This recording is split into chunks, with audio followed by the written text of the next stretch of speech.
So without further ado, I'm going to hand over to our first speaker, Rob Walker, who is at the Institute of Education at the UCL, and he will spend about 10 minutes or so talking about some of the issues that he knows best about. Right, thanks very much. So I think you're quite right to say that there are some things that do work and some things that don't work, and I'm going to focus on one thing that I think does work and something else that I think doesn't work. But it's by no means am I going to cover everything in this area in 10 minutes. But I want to start by saying that in response to the title of this event, that yes, you can teach peace. And you can teach peace, as all teachers will tell you, by promoting debate in a classroom, be that in a school or in a university. By promoting debate, the students and the teachers learn. Extreme views are aired, they're challenged, and they're mediated, and we all become less extreme, and by that we can promote community cohesion. Unfortunately, in 2014, teaching in Tower Hamlets, the Muslim students that I was teaching stopped engaging in that debate. And teaching in Tower Hamlets, where between 90 and 100% of the students in every class are Muslim, my classrooms fell silent, and that gave me great concern, because I felt that the students weren't getting the educational offering that they needed.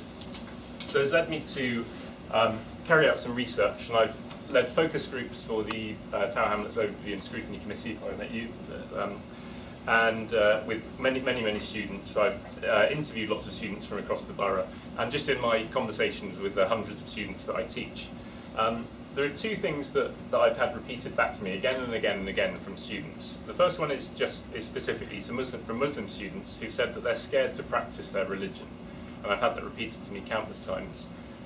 Other students have said that they no longer feel free to speak openly with adults.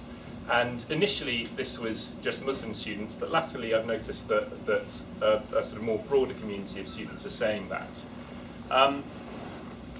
This led me to try and find out why they were saying this, and they all said that it was because they were scared that it were going to be reported under Prevent. So this leads me to the Prevent strategy, and Prevent, as you've alluded to, is an embodiment of the discourses of radicalisation and of extremism. And these discourses haven't been with us, they haven't been tied to the lexicon of counter-terrorism since time began. They're something that has developed post 9/11. And it's of note that there's, in quite a lot of the literature in the immediate aftermath of 9/11, radicalisation and extremism don't appear in the literature.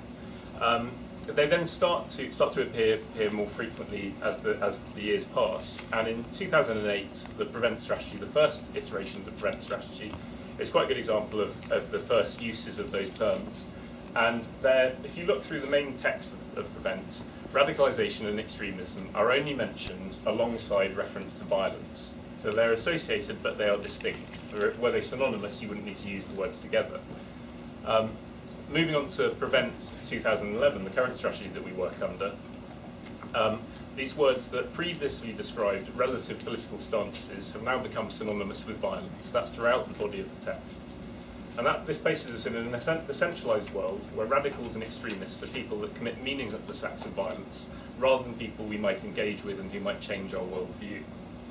If there's any question about whether these terms have really been adopted, 2 months ago there was a High Court judgment which stated that these definitions from Prevent are now so much part of contemporary life that they scarcely need definition.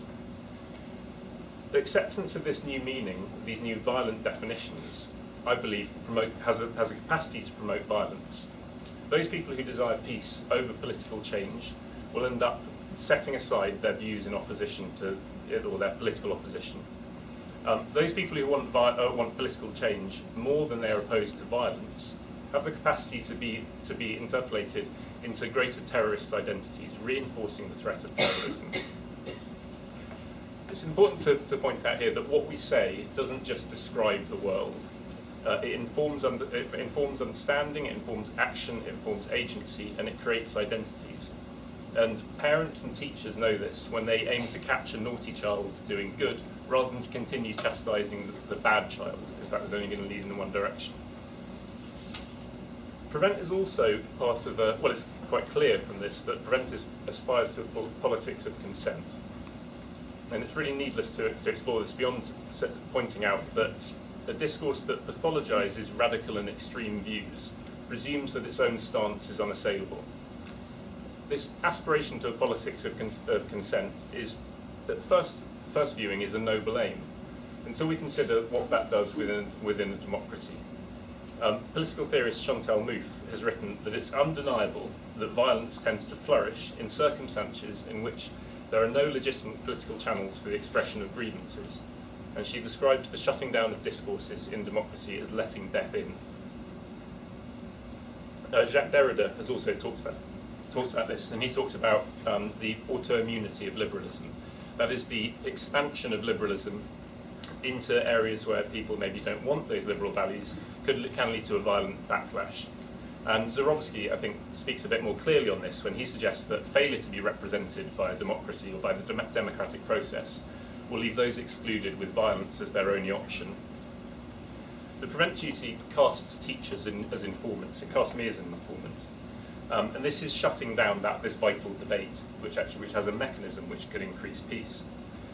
Added to this, aligning of political opposition with violence with these new definitions is catalysing this already dangerous situation. So I'm not just talking about the usual discussion of the extension of state power into educational spaces. I want to talk about the specific aspect of casting teachers as informants, which undermines the mediating and peacemaking mechanisms that already exist within educational spaces. So this does lead to a call for the abandonment of Prevent, which may seem extreme, but I want to give you an example from my own teaching practice for how teaching itself can help to promote peace.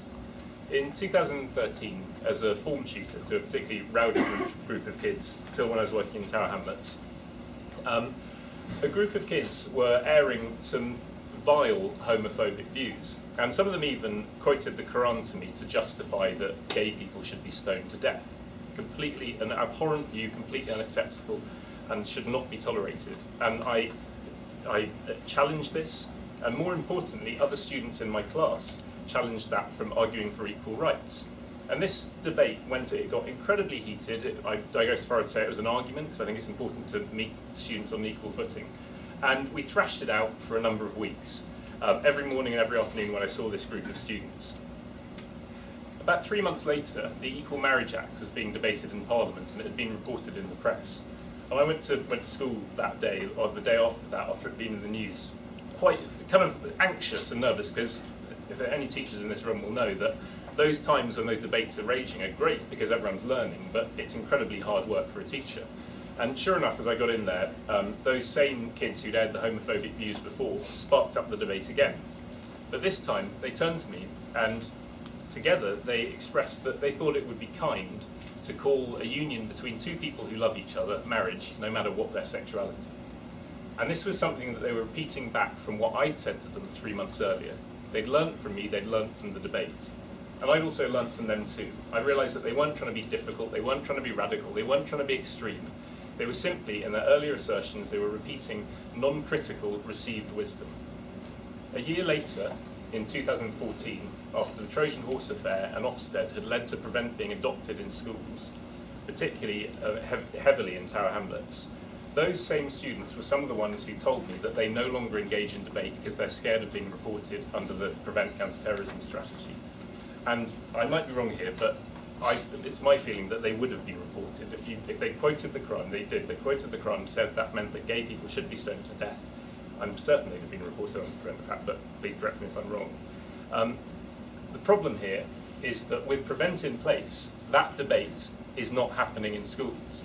They would never have aired those opinions, they'd have never been mediated, we'd have never been able to take the sting out of the tail of those views as a school functions normally.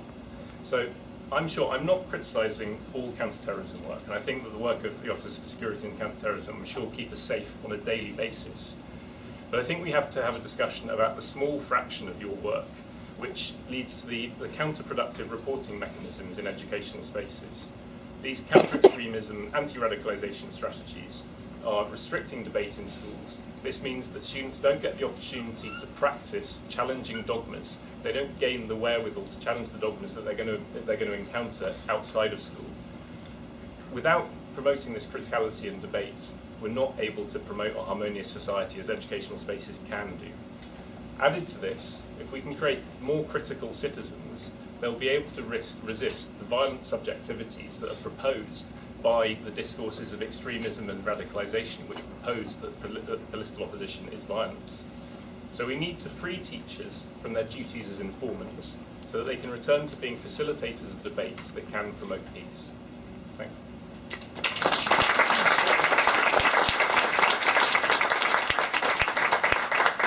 Perfect 10-minute presentation. We have the opportunity for a couple of questions, for any clarifications, any queries now before we carry on. Yes. I have a question. That seems to me like one of the starkest examples of unintended consequences in policy with regular consequences. Why were teachers initially set up as potential influencers? I mean, it depends how far back you want to go, but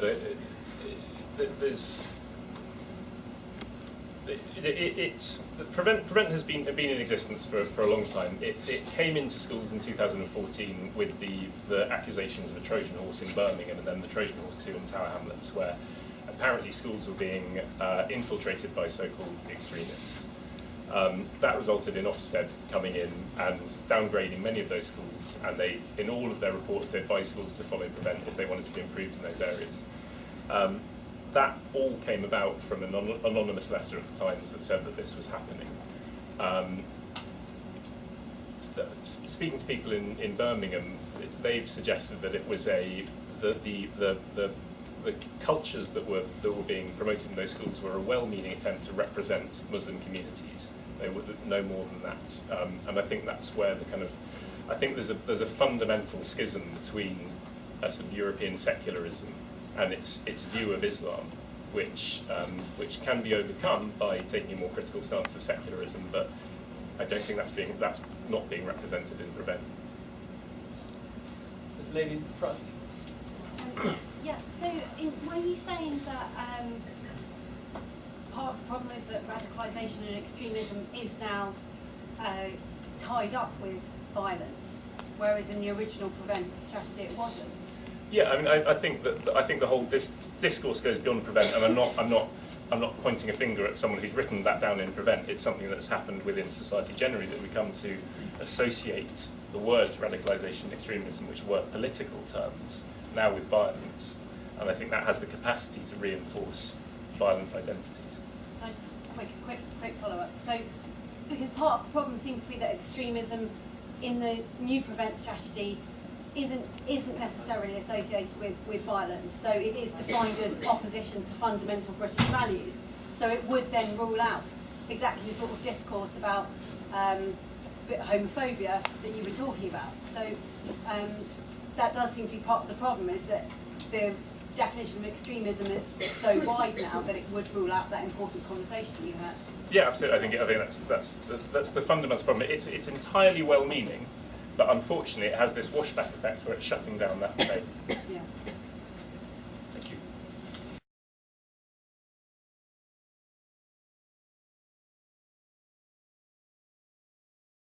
And finally, the lady with your head's got there. Please. So mine is not really a question, it's more of a statement or understanding.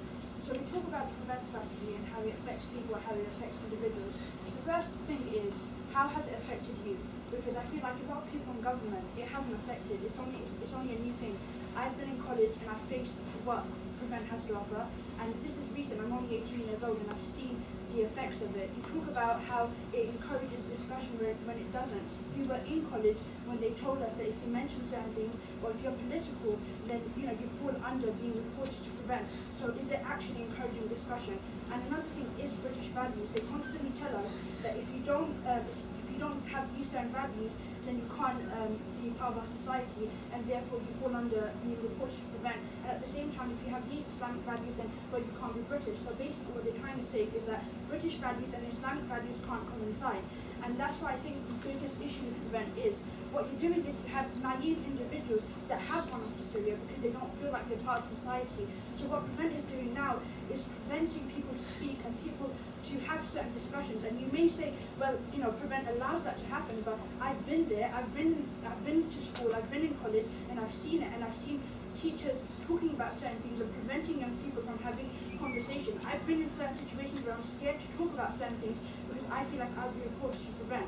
So So no matter how much you say, yes, there is room for discussion, well, there isn't exactly room for discussion, is there now? And if that is the case, then I'm being serious. Genuinely, like we're put in situations where like, oh yeah, you can talk, but then the consequences of it will be you might be reported, and now who wants that to happen to them? And now when you further isolate an individual, doesn't that drive them towards extremism more? If it's also Which has been argued. society, doesn't that further isolate them? Which has been argued. I want to encourage Abu to respond to all You know these who radicalised her? questions. And then I will ask